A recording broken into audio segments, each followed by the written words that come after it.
All right. And we are live. Welcome to the Body Lock post-fight UFC Fight Night Hall versus Silva post-fight show. Matt, how you doing? How's it going? It's going pretty good, man. Hell of a fight card tonight. Hell of a fight card tonight. A main event that had me very, very torn. um, Between my favorite fighter ever and a guy training at the gym I train at here in Dallas with one of the coolest coaches I know in the game, and Coach Safe. So it was tough, man. This was a hard fight for me, but it was entertaining. Yeah, no. At the end of the day. Yeah, I mean, when this fight got made, right? It's hard to say. I'm happy that it wasn't just utter destruction, but it was we've talked about it on here before. Silva's the oldest fighter in the UFC. He's still, if correct me if I'm wrong here, Matt, but I didn't hear I'm retiring, I'm putting down the glove speech. So we'll see what happens there. But it's one of those things. It's a little heartbreaking because we grew up watching Anderson Silva. We watched this man just decimate middleweights. Look, who could forget the Forrest Griffin fight? Who could forget some of the wars he was in? I mean, we watched this guy essentially, help shape the UFC into what it is now, and bring it to the peak of its popularity back in late 2010s or early 2010s. Sorry, and so it's one of those things to see him now at 45. He looked a little bit sharper in there than I expected for sure, but still, it's not the Silva that we're accustomed to. Time catches up to everyone. Doesn't matter what type of fighter you are. Doesn't matter how good you are. Time will eventually catch up to you. So I guess from my perspective, I'm glad it wasn't a bloodbath. I'm glad Hall didn't just destroy him. I'm glad Silva had offense, won some rounds. That's awesome to see. But at the same time, is that more of Silva still got something left, or is it Hall being a little too hesitant? And the fact that that's where I'm left at the end of this fight is a little, melancholy, I guess. It makes me feel a little sad just about the whole situation. How about you? How do you feel at the end of this? Now that we've watched this fight happen, you saw how it went. Are you happy with it? Does it, where do you stand on all that? It ended up playing out exactly as I thought it was going to play out, right? I thought Anderson would come in there and look good for a little while. Anderson's not going to compete if he doesn't feel he can look good. I think he has that much self-awareness. I think that, if he believes he can go out there and get a win, he's going to keep fighting. So for me, that means that he can compete. He can still be elusive. He can still be quick, land quick strikes, dart in and out, and still be dangerous. And I think the only thing at this point, though, is his reputation of being one of the most elite counter strikers that this sport has ever seen kind of carries that, into the cage with him. Like his past reputation, puts pause on his opponents. And that's what we saw from Uriah Hall in the first 2.5 rounds. It seemed like Uriah was like, okay, I don't want to overcommit to something right now and then get caught and get slapped out of nowhere.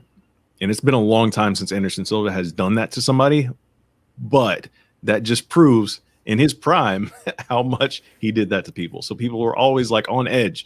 I don't want to slip up for a split second, blink at the wrong time, and I got a front kick to my face and get dropped like Vitor Belfort did, So that's always in the back of your mind if you're one of his opponents.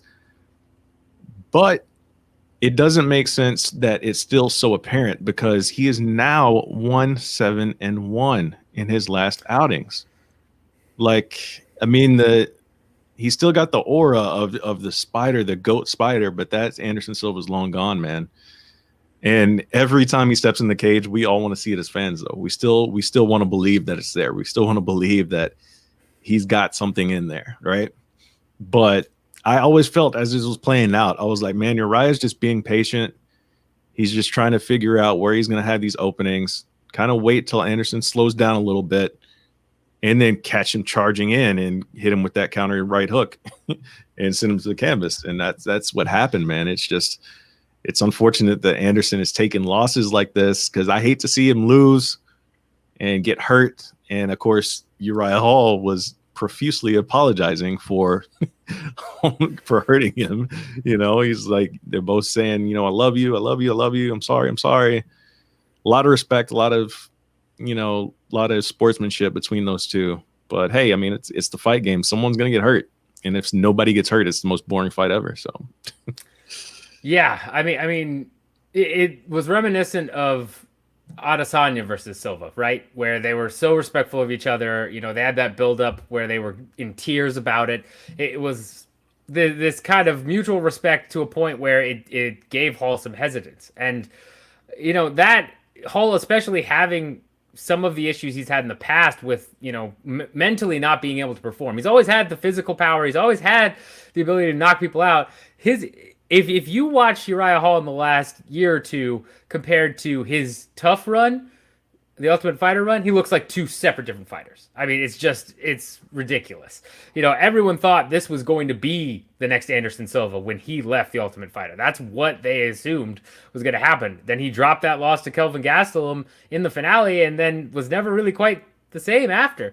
But it's one of those things where, yeah, as fans, we love to see Silva fight. We're all kind of hoping that he throws, a front kick or some question mark kick that knocks Hall out, and all of a sudden it's like, wow, like, here we are. We've got a Silva knockout back. He's brought it back even just for one night. And, at this point, it just doesn't seem like it's possible, at least against this level of competition. Can he do this elsewhere? Yes, I think he's got room to do that in other places. We'll talk about that here in a minute. But, it's one of those things where I think in the UFC, personally, I think I would like to see his time be done. I would like to see him retire in general as well. But if he's going to keep fighting, I think the UFC, at this point, there's no real purpose unless you're going to match him up with, brand new middleweight prospects or something of that nature, which doesn't make a ton of sense. So I don't know. That's my verdict on where Silva stands at this point. How do you feel? Do you want to see him, if he continues to fight, do you want to see him in the UFC? I mean, it's kind of hard to imagine him in another promotion, right? I mean, just everything about Anderson Silva that most people know and love is attached to the UFC brand. Although he had quite the impressive run before he ever made it into the UFC. Those highlights are out there on YouTube. People, please go out there and watch them if you haven't.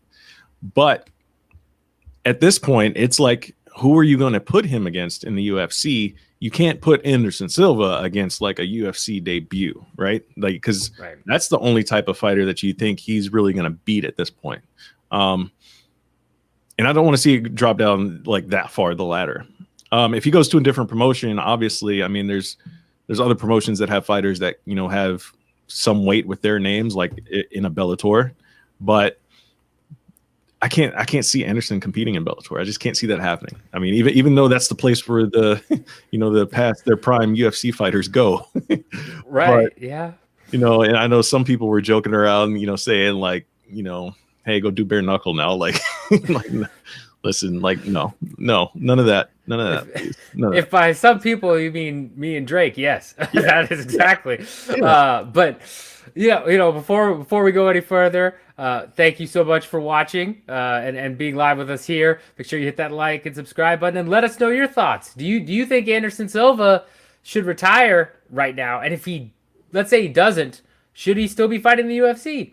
I see a comment from Silk Boxing here. Terrible fight, early stoppage, too much hugging after. I mean, I don't think that was an early stoppage. I honestly think you could have had the stoppage in the third round based on the way Herb Dean stopped the Hardy fight. But I think the stoppage was okay, especially with the damage Silva was taking, and then the fact he grabbed Herb's leg, and then the hugging. I mean, this is a legend of the sport. You don't understand. If you grew up watching this dude and he wanted, like he was part of the reason you became a fighter, and then you got to fight him. Come on. Are you telling me you wouldn't want to hug it out and be like, still have that aura about him? I mean, I don't know. That's my thoughts on that. I don't know. Listen, he's got the glow still, right? People have so much respect for him. As I said on the broadcast, Michael Bisping, who coincidentally shared the octagon with Silva. said he this guy has inspired generations of fighters, like fighters, trainers, everybody, people that never even thought about fighting. When they watch Anderson Silva, they're like, oh, this makes me want to do this now. And that's absolutely what Anderson Silva did. It's just, it's just like we're at this spot now where it's like, okay, we got to kind of admit that this show is over. Like it's like, one of my favorite lines in hip hop was like, people want my old stuff, go buy my old albums, right? It's time to just fire up the Anderson Silva highlight tape, and that's what we got to live these memories from, right? So in terms of this being an early stoppage, look, I think that's a joke. I think it's a little tongue-in-cheek. I would hope, Silk Boxing, because you got to consider a couple of things. Herb Dean has reffed a number of Anderson Silva fights. And when Herb Dean stepped in, whose leg did Anderson Silva immediately grab? He grabbed Herb Dean's. So he saw from his angle that Anderson's eyes may have been rolling back a little bit too much till he wasn't all the way there. And it wasn't like Uriah Hall wasn't going to keep pounding him. So I think that's pretty fair to say that the stoppage was justified. And Anderson obviously is not going to complain about it. He knew he was getting his ass beat. So it's just, again, we hate to see it, man. We hate to see it. Yeah, no, I mean, you do. You hate to see a legend, take more damage, especially, again, he is the oldest fighter in the UFC. I cannot reiterate that enough. It's the fact he's still even competing the way he did against Hall is very impressive, right? Like, we've seen heavyweights couple years younger who were struggling to have cardio past the first round, maybe looked out of, just completely out of it, all of that. And Silva still looked pretty sharp, like, especially when you factor in his age. I'm pretty sure he would beat most other 45-year-olds easily. So, it's one of those things where you give credit where credit is due, but yeah, the Silva show is over, unfortunately. It's time to hang that up. It's before we move on to the co-main, any other thoughts on this? Listen, Anderson Silva and BJ Penn, two legends of the sport, both have very similar records in their recent outings. BJ Penn being 1-9-1, Anderson Silva 1-7-1. Both two legends, absolute legends of this game that stuck around way too long. And of course, every time they fight, everybody's going to get excited because they have that name. They have that history behind the name. And we all just want to believe a little bit more. We just want to believe one more highlight, please. No, it's over. It's over, people. It's over. And listen, as big of a fan as of Anderson Silva as I am, like, he's the only fighter I have hanging on my wall back behind me. I'm a huge Anderson Silva fan, but there's time to admit when it's over. And it's over. And, you touched on there earlier, you weren't sure if he announced his retirement or not. In his post-fight interview just then with Bisping, he said, this is my final day, right? In an answer to Bisping. Then Bisping followed up. All right, so are you confirming this is your last fight? And then Anderson like, I'm not sure. Like, what? Like, what do you mean? You just said this is your final day, and then now you're not sure. Literally in the next sentence. So the fact that he didn't take off the gloves, the fact that he didn't come in himself saying that, yeah, this is definitely my last fight, it proves to me that he is going to fight again in some capacity. So unfortunately, we're going to be doing the same thing again at some point, unless if you put him in there against an absolute can of cans and just let Anderson Silva wreck shop on somebody. It's going to be over, man. Yeah, no, I'm with you. I think it's one of those things where, No Worries 2020 is talking about maybe in a 50-plus division. It's one of those things. If they ever did start a Legends division, right? That was something Vitor always talked about. Vitor Belfort. I'm sure I would be not shocked at all to see Anderson Silva return for something like that. But otherwise, juiced up 50-year-old league. Yeah. I mean, to the gills. Yeah. No, there you go. Yeah. So, I mean, we've reminisced on the Spider. I mean, again, if you're watching, drop us your comments. Your how you feel about it. How you feel about Silva's. If this is his last fight, Should he continue fighting? Let us know. We'll definitely get to it here. But let's go ahead and shift to the co-main event, which was a very interesting fight. You had Bryce Mitchell, ranked number 15 in the featherweight division, taking on Andre Touchy Fili, winning by unanimous decision, 230-27s and 129-28. Real back and forth fight. First round was all Mitchell, took him down, really seemed to get the ground game going. And then second round, Fili was able to kind of, stuff most of his takedowns, land a lot of good shots, hit that flying knee on Mitchell. And then third round, it was kind of back and forth. It was not as one-sided as a lot of people. I saw a bunch of people saying, "Oh, Bryce Mitchell's going to just steamroll him," or conversely, I saw some people saying, "Oh, Fili's going to just box him up." A lot of people thought this was going to be a one-sided match. It was a pretty good fight in terms of skill, even being even, all of that. It was pretty even. So, at this point, you got the camo shorts. You've got a win over a respected. I don't even know what to call Fili at this point. Is he still a prospect? Is he, he's fought enough. I don't know if you could call him that, but he's definitely a good test for anybody in the division. And Mitchell was able to fend him off, win that decision. First of all, do you think that those scores, because I know a lot of people were talking about the 30-27s, do you think those scores were right? And secondly, is there anything that surprised you about this fight? I think the scores were okay. I wasn't mad at 30-27 or 29-28. If you thought Fili won that second round, I think it was the second round. Yeah.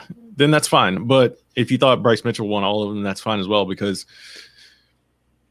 the takedowns were relentless. They were just exposing Fili's lack of takedown defense. And yeah, Fili was more active on the back sometimes, like trying to, hit some sweeps. He had some beautiful sweeps off of his back, but neither one were really doing that much damage on the ground. So it was kind of like, okay, this is approaching like lay and pray a little bit. But listen, if the guy's just getting takedowns, like you get back up and then he takes you down literally 3 seconds later again, I mean, the guy's winning the fight.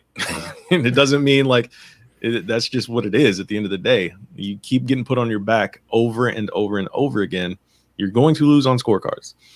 And Fili, for a guy who is so good on the mat, like he's very, very slick with his jiu-jitsu. I was kind of surprised to see him just stay in guard so much.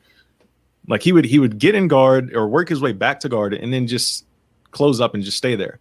Like I was surprised that he wasn't scrambling out of those positions more. I don't know if he thought that maybe he could try to lock in a submission, but there were just too many times where he was just content with being there, like in guard. And I just thought that was a little bit weird. But you got to give credit to Mitchell, man, because he has extremely, extremely good top pressure that makes it hard to get anything done off the back too. So a little bit of both things going on there. And I think it was Mitchell just imposing his will over the course of 3 rounds. I mean, he clearly won the fight. If you want to give him 3 rounds or 2, I mean, that's neither here nor there. But luckily, like no judge threw out a wild like 29-28 Fili or something. Yeah. No, I mean, that would have been kind of nuts. And Mills Mulcher, I see you there. Yeah, in terms of being called a casual for saying Fili won the second round, I think that's ridiculous. I think it was. Yeah. I think you could go either way with it, but I personally had it 29-28 Mitchell with Fili winning the second round.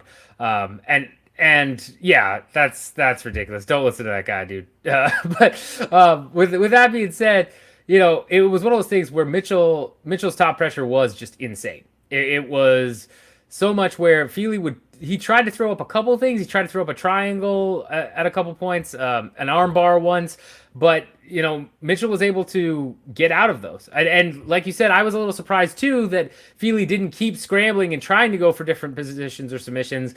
But it seemed that whatever was going on, he must have felt certain pressure or was worried about something that he didn't want to give up that particular guard. So, Mitchell gets it done here. And especially it's one of those things where he's 5-0 now in the UFC, but is he ready for an elite step up? I've seen a lot of people said, this proves he's ready for elite competition. I don't know. I mean, he didn't go out there and just starch Fili, right? I mean, and there's been other fights. Bobby Moffitt comes to mind when he fought Bobby Moffitt in UFC Nashville. Like, he won that fight clearly, but he's not just rolling through guys to this level where I don't want to necessarily give him a top 5 guy and be like, oh, it's it's tied, right? He's not a Khamzat Chimaev. You know what I'm saying? So at least for my opinion, how do you feel about it? Do you think he's ready for that elite step up? Do you think he should be fighting in 10 to 15 or somewhere out there? Maybe like top 15, but maybe like 13 to 15 at the highest, you know. I think he's definitely got the promotion's love. I mean, he's got a crazy story, you know, with the whole drill and the nuts thing and driving to the hospital. And I mean, you combine that crazy story with him pulling off a twister, and it's like all of a sudden people think this guy is like the next champion. But in reality, that was his only finish in the UFC. Everything else has been decision. So like you were saying, man, like this guy's got to figure out a way to cause more damage and get people out of there if you really want to drive home the fact that, yes, I'm the next champion in this division. So for me, it's a little bit premature to put him that high, but I think he does deserve to get a test with somebody from a number next to their name, but no higher than like 12 or 13, like no higher than that. Which would be, who is that at this point right now, actually? Let me pull up the rankings. Featherweight 13, Ryan Hall. There you go. That's the one that everybody wants, right? So everybody wants to see that matchup. That would be crazy, just ground scrambling, you know, stoic-faced Ryan Hall, just looking like he couldn't be concerned about anything going on the planet Earth, against Bryce Mitchell. That would be a fantastic fight. Dan Ige is number 12. I think Dan Ige gets him out of there. That's just my feelings. Yeah. I don't know.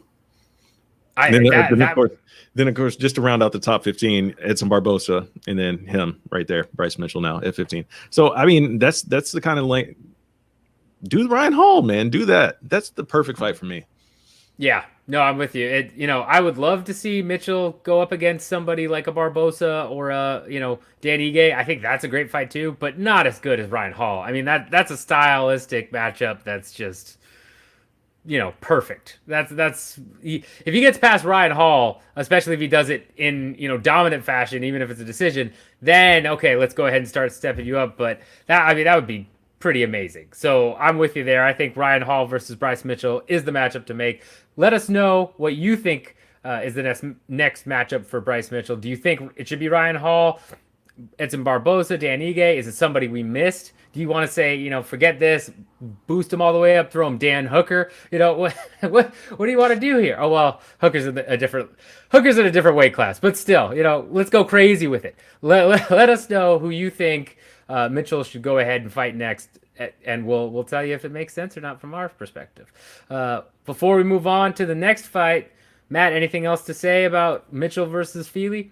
I'm not sure that I was kind of disappointed that the broadcast didn't mention that he was wearing camo shorts. Like, that was pretty shocking to me. I thought that was a big deal. I thought they were going to make that a huge deal, and they didn't mention it once. It was incredible. I mean, look, Reebok has only done this for 2 people now, so why didn't they mention this on the broadcast? I have so many questions. They dropped the ball. I mean, they just couldn't see it, man. It is what it is. It's I had to dad joke it there. The fact that's a great point. It's amazing to me that given the business implications of that, where you've done it for Conor McGregor or now Bryce Mitchell, that's the only 2 people you've ever made this exception for. That clearly means the UFC is pushing Bryce Mitchell as the next big thing. I don't care what you say about his fighting style, about his opponents, whatever. That right there is massive. And yes, the Reebok deal is ending. Maybe they just didn't care, and they're like, you know what, forget it. Let's use some of this money to do it. Who cares? But I don't think that's the case. I think that is a huge signal that the UFC is really seeing this guy as a big personality, hopefully a champion in their eyes. But if not, it's one of those things a lot of people forget. UFC loves people like Chael Sonnen too. They love guys. They love Cowboy Cerrone. They like guys that can make a name for themselves, not winning belts. That they've got enough of a personality. They can stir up enough promotion and hype. They get the hardcores riled up. They bring in some semi-casuals or casual fans occasionally, especially if they fight in big fights. They love those guys too. And I think that based on Bryce's personality, I think that Mitchell is going to end up being one of those guys, regardless of if he becomes a champion or not. We'll see, but I think that's probably part of why the UFC is giving him this push, is because they know, all right, even if he loses some fights, even if he's not quite, championship material, he's definitely got enough of a personality that people are going to be watching and, tuning into those post-fight interviews, seeing what he does next with the drill and his body. It's just too good. So I think they're basically signaling here, hey, you have our stamp of approval. That's what I would say. I mean, you absolutely need these guys, right? Whether they become a champion or not, you need these guys because there's only 8 belts for the men to go around, right? And you're only fighting for potentially 1 or 2 of those, depending on whether or not you can compete in a higher or lower weight class. So you absolutely need these guys to fill out cards, to be main events of fight nights. So you got to put the rocket on the back of somebody, and they're trying to do that with Bryce Mitchell. We'll see, though, his next outing. That's going to be the one for me, depending on which type of opponent he gets. If he gets somebody higher up in the rankings, which he should, and if he goes out there and dominates, puts a little bit more damage on him, I'll be like, all right, this guy's got some juice. I'm still not completely sold, though. But I do like the fact that they are giving him some shine, giving him some promo. They need to do this more for more fighters. It's kind of one of those things. I'm like, why are you only picking and choosing like one guy a year to do this with? Like, should be one guy a month you were doing this with. It's weird. Yeah. No, it's definitely strange. There's got to be some business reason from data in the background saying something to, But yeah, I'm with you. They need to push and spend more on promotion for their fighters, hands 100%. down. 100%. All right, with that in mind, let's go ahead and move to Greg Hardy versus Maurice Greene, the Prince of War versus the Crochet Boss. Hardy getting it done, second round via TKO. Greene thought it was a bad stoppage. I had my issues with it. Especially given what Herb allowed in the main event, that was a little bit questionable that they stopped Greene and Hardy when they did. It definitely seemed like Greene was getting up, in my opinion. But at the same time, I also don't know that it really would have made a difference. I mean, Hardy came out there, rocked him. Greene seemed to fend him off in the first round, do okay, but I don't imagine the fight would have gone much differently if Greene had managed to get back to his feet. What do you feel about the stoppage? Was there anything that surprised you here out of Greg Hardy or Maurice Greene?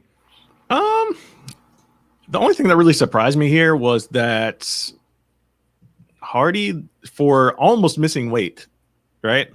He looked pretty good. Like, I mean, obviously he was having some issues, catching his breath at the end after everything was completed, but he does have asthma issues. And I think that was one of the things. I don't know if they actually, like, if his coach, I don't know if Dean had the inhaler on him or whatever, but he looked like he needed it there after the end of the fight. But I thought he looked really good. I mean, he's still improving as a fighter. He's still getting better. He's still learning how this game really goes, because we saw what happened when he got in there with a real fighting, like a real fighter with a lot of skills everywhere in Alexander Volkov. He just kind of tuned him up. Hardy is going to be a very, very tough out, though, for anybody. Like, I don't see anybody just going in there and just, knocking him out and walking off on him or anything like that. I could see somebody smothering him and, really just putting their pressure on him, like you get in there like with a wrestler type. I mean, similar to how like Stipe did Francis Ngannou, right? I could see that type of loss being put on Greg Hardy, but nobody's going to go in there and just like overpower him like with strikes, I don't think. He's smart enough, he's quick enough to not put himself in those positions, but he still doesn't have the high level skill striking to really get to the top half of that ladder just yet. When it comes to the the division, in the heavyweight division. But again, he's improving every time out, and he's looking good. Like he said in the post fight, he was actually, that was the most time he spent on the ground and actually felt comfortable down there. Just working ground and pound. Like he wasn't like attempting submissions, but I mean, hey, it's baby steps, right? But one thing I do want to address is that there's still a lot of people that seem surprised at how quick he moves for being such a big guy. And I just want to remind everybody that this guy was an elite NFL player. elite. Yes. And it's not like he was like aged out of the sport. Obviously, everybody knows the reasons why he left the NFL, right? You know, all of the issues, the legal issues that he had. He was still very much an elite NFL player when he left the league. So he's still very athletic. Like, let's just not forget about this, you know? So it's not surprised that he has quick hips. You know, there was a couple of times where Crochet Boss was trying to transition positions, you know, on the mat, and he just quickly scrambled right back to a more dominant position. So that stuff is not surprising. It's just going to be interesting to watch how much more he progresses each time out. And so far, he's looked good every time, except for when they bit off a little bit more than he could chew when they put him in there against Volkov. Yeah, no, I would agree. It's one of those things where he continues to improve. He's getting much better as a fighter each time out. You can't deny his athleticism. And as you mentioned, we're not just talking about, he was an NFL player. He was an elite NFL player. And that makes a major difference. I agree. It was a little surprising that he came in as heavy as he did, that he almost missed weight, which if he had missed weight, it would have been the first time in UFC history, I believe, is for a heavyweight, yeah. Which is nuts. Yeah. And that's insane. But you know, he is very good, and he is getting better each time out. And the fact that he's been able to go through pretty much everybody except someone like Volkov, who again is top 5, top 10 heavyweights easily, that's not surprising. It's going to take some time for him to get that skill set, to get the striking, you know, tuned up a little bit more, to be more technical, to be able to feel comfortable on the ground and do things and scramble in ways that, you know, if he fights someone like a Curtis Blades right now, I think he's probably going to get just ragdolled every which way.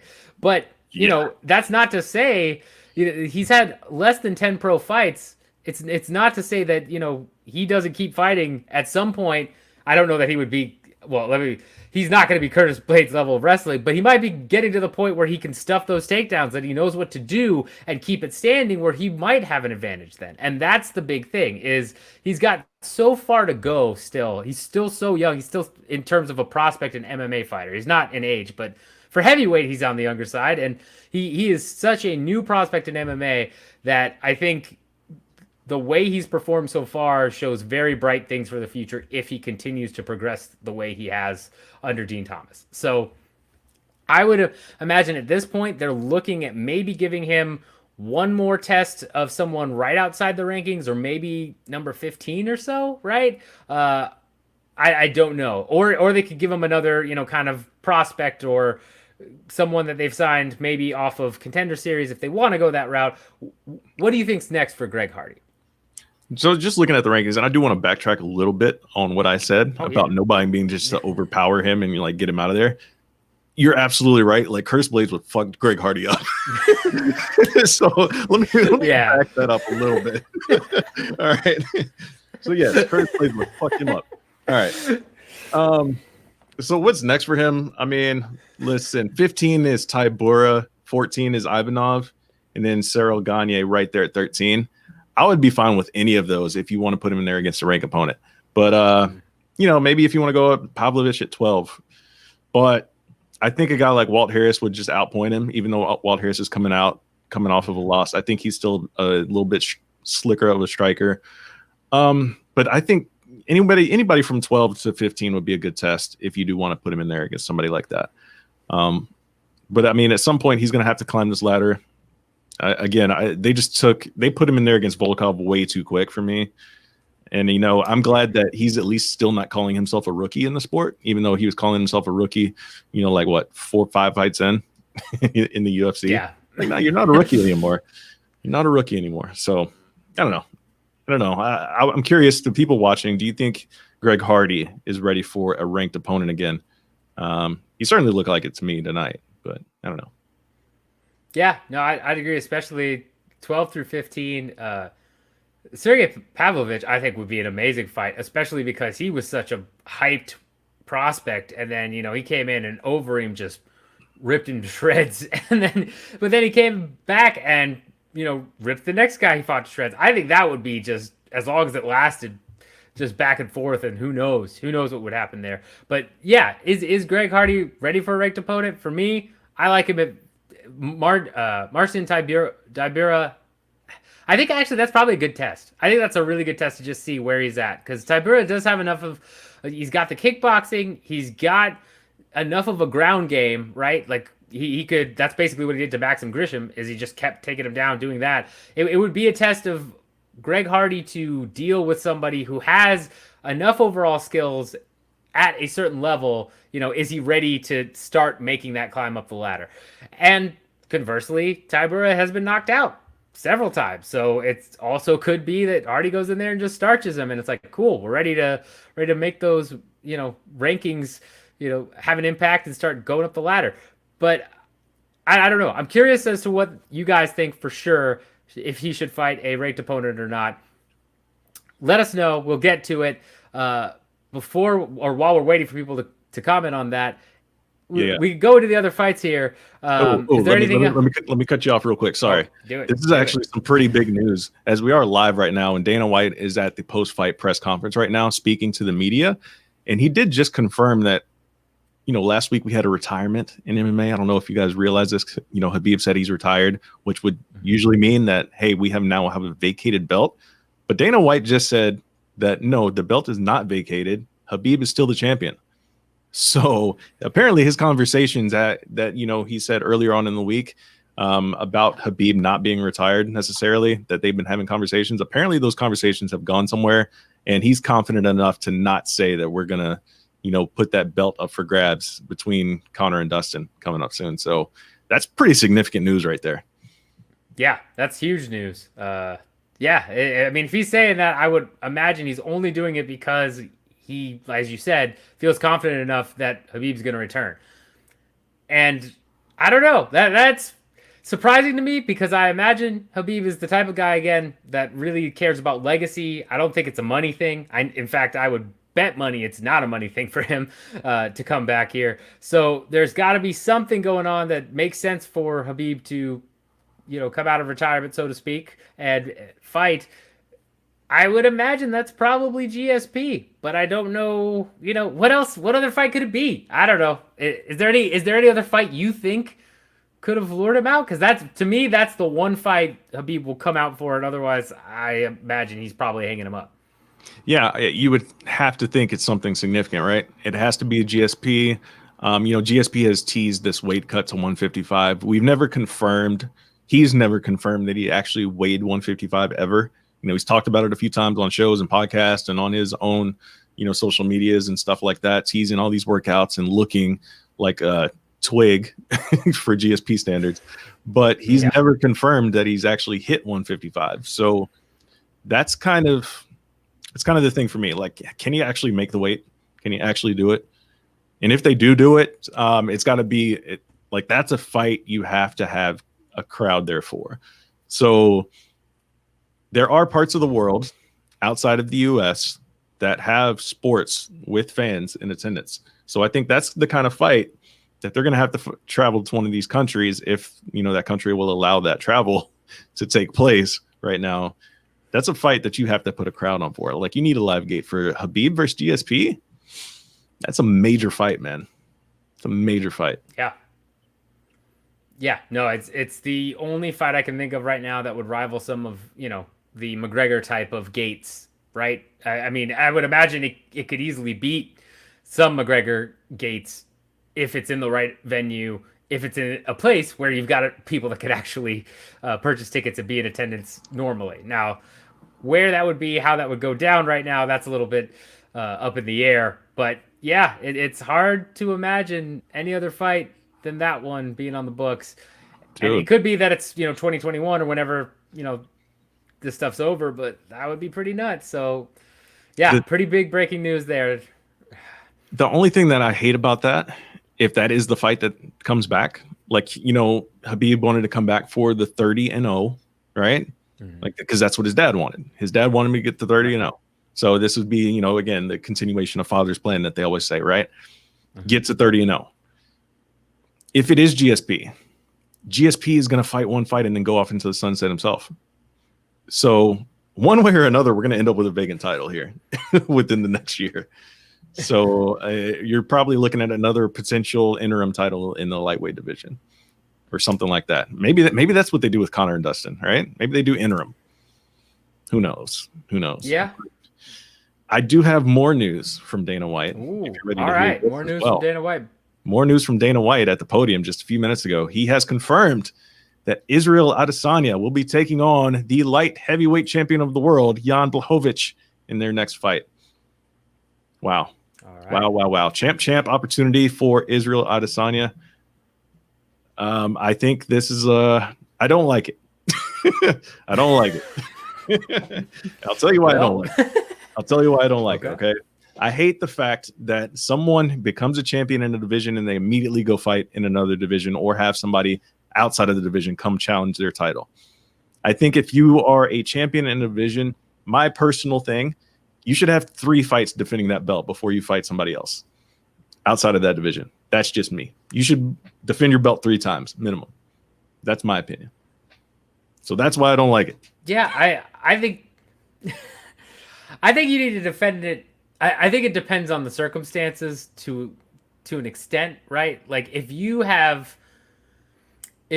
in one of the very rare situations where you've essentially gone through the laundry list of contenders to get your title shot and then you beat the champ, right? Like let's imagine Tony Ferguson would have gone through all those guys and then one gets the belt. At this point, it's almost certain you're doing a rematch, right? Like no matter what, just based on where people are at particular points, you're going to end up doing a rematch. If you're in that situation, okay, you can go ahead and do a champ fight. I don't have a huge problem with that. But Jan is a newly crowned champion that has losses in the division. He's got a lot of wins, right? But he has a loss against Thiago Santos not that long ago. This year, if I believe correctly, or maybe it was last year. But either way, you're looking at a guy that lost. Yeah, it was last year. Who got knocked out by Thiago Santos, and Santos is fighting Glover Teixeira, next week. And either of them, if they win, if Teixeira ends up beating Santos, he's got a nice win streak going. They've not done Jan versus Teixeira. Makes a lot of sense. If Santos, knocks out Teixeira cleanly and it's like, cool, we're good. He came very close to beating John Jones. A lot of people scored the fight for Santos. Yep. It would be hard pressed not to say, hey, that's the fight you should make from a merit standpoint, right? But this is the UFC. We don't care about merits. We don't care at all about how many people you have to fight. We care about how much we can sell. And so because of that, it does make sense for Adesanya to go up and fight for the 205 belt, especially against Jan, because I'd imagine he's going to open as a favorite. And I'd imagine this, in the UFC's eyes, is a way to give Adesanya a belt and push him further as a star in a fight that they probably believe he can win. Now, will he? I don't know, but I would imagine that if I'm the UFC and I'm trying to push Adesanya as a star with 2 belts, who do I want him to fight? Jones.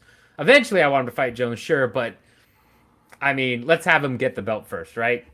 I mean, am I wrong here? Am I off base at all?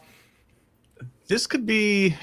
Would this potentially be the first? Let's say John Jones goes up and takes the belt from Stipe, and then is Adesanya still the champ at 185, and then they, fight at 205 if Adesanya wins? Would this be the first fight where 3 belts, 3 titles are held competing? I don't know. I can't think of another one where that would be possible. I don't know. No, not in the UFC. I think that would be a historic fight right there. But that it is an opportunity, though. I think that's the only reason I do kind of like this in a way. I mean, I like it for Adesanya. I don't like it for Jan, right? I like it for Adesanya because if he wins that belt, right, John Jones is going to be like, I want my belt back now. And there, boom. Hell of a fight right there. So it's going to be interesting to see, man, because obviously John Jones is that type of guy to where, yeah, I just bulked up, but I will go lose all of this bulk. Give me 6 months to get my weight back down, and I will come back and fight for my belt that I never lost.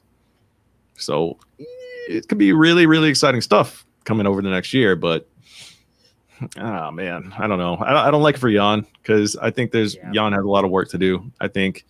So they're really putting him in there against one of the most dangerous strikers in the whole sport right now. Even though he is a lighter weight guy, we haven't seen, we have no idea what Adesanya would look like at 205.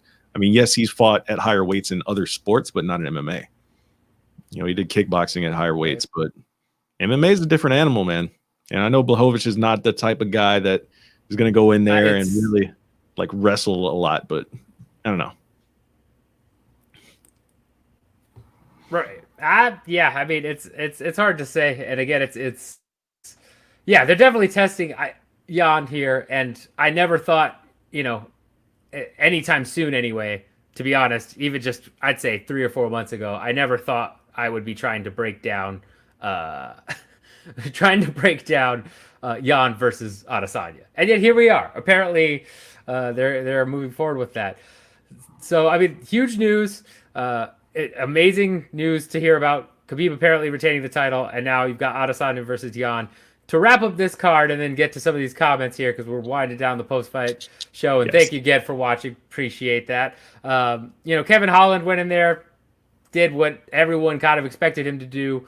There was that injury. We don't, you know, that seemed a little off on what happened there for the stoppage, but anything surprise you about that or about the opener? Let's just lump them in together. Was either of those fights, did they go the way that you thought they were, or they did for me personally? But yeah, I mean, with I thought Kevin Holland was going to win, right? But for him to get a bonus for, you know, the weird injury off of the slam, that was kind of weird. But I mean, hey, look, he caused the slam, he caused the injury, so I guess it makes sense. But sure, it was a fight that I thought he was going to win. The thing that I didn't like, the thing that did surprise me, was that he started jawing at Adesanya cage side, like, Kevin Holland. Let me go back over to the rankings. Yeah, I don't see your name there. What are you doing? It's a little bit premature to start calling out Adesanya sitting cage side. And Adesanya was, you know, he did, like, they put the camera on him. He was like, this guy's crazy. Like, what? And it's not like Kevin Holland's a guy who's out there starching people. Like, yeah, he's winning fights, but it's not like you don't get the inkling that Kevin Holland should be in there against Israel Adesanya. Just, you know, so that was a little bit awkward for me. Yeah. I mean, he's had some good finishes, right? He has that finish over Buckley, which was very good. Obviously, this one, he's had finishes in there, especially during the pandemic. He's been very active. But that all being said, yeah, I mean, I think it's a little premature for him to be going after the champ. I think it's trying to get some, you know, make some noise for himself. Fair enough. But yeah, I think a little bit premature there. So let's jump into the comments. We have a couple of matchups here, a couple of things. So we got Eamon Report saying that Hall versus the Allen Heinisch winner. Interesting. So Uriah Hall versus Brendan Allen versus Ian Heinisch, which is happening next weekend. It's not a bad fight, and honestly, the way Hall fought, I would like to see him take some time. I don't want to see him go up in the rankings at this point. Personally, again, I love Anderson Silva, but if this had been a 3-round fight, Uriah Hall might have lost, right? That's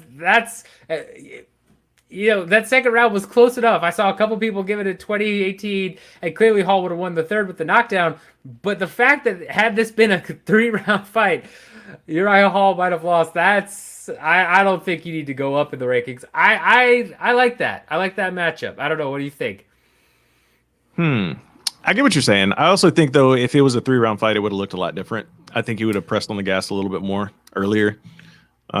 So I think he kind of knew, like, hey, I've got 5 rounds to work with here. And I think that was part of the game plan, was just to let Anderson get a little bit tired from doing all of his movements and stuff like that.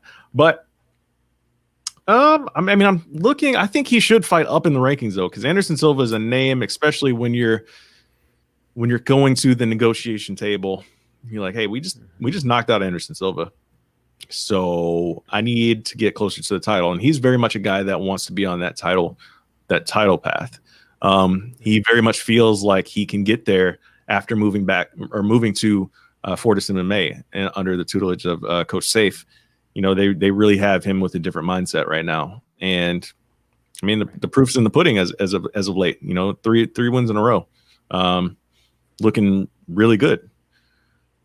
I don't know how far up the ladder you go though, because he's already fought Derek Brunson. He's lost to him. So I mean, do you run that back? And Derek Brunson is also even looking better as well in his recent outings. Everybody else is pretty much booked. We don't know if Yoel Romero is doing anything. I mean, that's number 5. I don't know, man. Chris Weidman, maybe. I mean, right there at 9, maybe. Yeah, that'd be an interesting fight. I wouldn't be opposed to Weidman versus Hall. That'd be I mean, that's less about Hall and more about Weidman looking like he has recently. So hey, that would be 2 former champs on his resume, though. That's true. Yes, that's a good point. But again, are you trying to drum Weidman out because he's been right. Weidman's been through it. Yeah, it's been pretty rough go for Weidman since he lost the belt. So yeah, I would be okay with Weidman. I think that's all right. I like the Allen versus Heinisch winner myself. I think that's the right step up for both of those guys, regardless of who wins. I think it would be a good matchup unless Allen versus Heinisch is an absolute snooze fest and it's like, okay, what's going on here? I think that makes a lot of sense. So I like that call personally, but I wouldn't be mad at Weidman either. Some other things I would report throw out there. He's got tons of suggestions for us here. He's Holland versus I like he's matchmaking for us. Great. Yeah, we appreciate that. We got Holland versus the Tavares Shoeface winner. Like that. I personally like that because that gets right up in the rankings. That I like that fight as well. And then Greg Hardy versus Tai Tuivasa. Now that is also an interesting one. Personally, I think Greg Hardy runs through Tai Tuivasa myself, but it's one of those things where Tai Tuivasa does get a bad rap because he did lose several fights. Some of those against Ivanov and Dos Santos, that makes sense. That's more of an elite step up in competition. Spivak, that one's a little tough for me. Getting choked out there. That to me showed some definite issues in Tuivasa's game. He looked good against Struve. It's not hard to look good against Struve though. So it's really not, unfortunately. It's really not. So I don't know. What do you think about Tuivasa versus Hardy? I would be okay with it, although I think honestly it doesn't. I don't think it does too much for Hardy personally. I think that's a really good test for him. If you're not going to go, higher up, right? Or if you're not going to go with somebody with a name on or a number next to their name, rather. Because Tai Tuivasa, like he's shown that he's tough and he's been there against, higher level guys, obviously. Been in there against, JDS, right? So that would be interesting from the experience and toughness factor against Greg Hardy, who is still trying to improve and still learning how to fight. I think that's a good matchup. I like that. If you don't go with a ranked opponent, Tai Tuivasa makes sense for me. I'm not. Yeah. I don't hate that. I don't hate it. Fair enough. Right yeah, that's good. I appreciate these matchmaking ideas from Iman Reports, and we don't have to do it ourselves. That's great. Love it. Always great when we don't have to do more work. So yeah, I mean, with that in mind, let's go ahead and wrap this up. We really appreciate you guys tuning in. Even if you're watching this on a replay, make sure to comment because we will get back to you. We will, we'd love to hear your ideas on this, on what you think is next, if anything, for Anderson Silva, where Uriah Hall should go, Bryce Mitchell, Greg Hardy, all of that stuff. We'd love to hear it. Any parting words, Matt? Anything we should, use to tie this up or to put a bow on this, so to speak? Yes, I want to just wrap this up by giving a shout out to Fortis MMA, man. They opened the show. Miles Johns opened up the show, bouncing back from his loss in Houston. to an emphatic knockout win tonight. And he was the first fight on the card. Shout out to him. Looked great, looked poised, came out there, got it done. What better way to rebound from a loss than to knock out your opponent? And he did that, and then earned a bonus in the process. So shout out to him for that, and then shout out to Uriah Hall, man. Fortis MMA, Uriah Hall is a different animal, and he went out there, stood in the face of an icon, let him do his thing for a little bit, and it was like, all right, counter right, check hook, bam. Your night's over now. So shout out to those two guys. Shout out to everybody at Fortis MMA, Coach Safe. Man, I love it. I love it. Good news for the DF Dub tonight. Yes, definitely. And they've been just on a tear now for a while. And I don't think they're going to slow down anytime soon. I think that's a gym that will become synonymous with top-level MMA fighters for years to come at this point. From everything I've seen, I don't know how you don't end up just churning out the best of the best from that area. So with that in mind, thank you so much for joining, everybody. I'm Mr. Patrick Auger. You can find me at All Day Auger. He's Mr. Matthew Wells. You can find him at Mr. M. Wellshart. I should know this. I'm sorry, man. Perfect way to cap it off. What's my Twitter handle? It's all good. Yeah. It's right there for the people that can read. It's right there. Yeah, for people that could read there, it's right there. Copy and paste. Make sure you like and subscribe. Hit us up with your comments. Let us know, and we'll see you next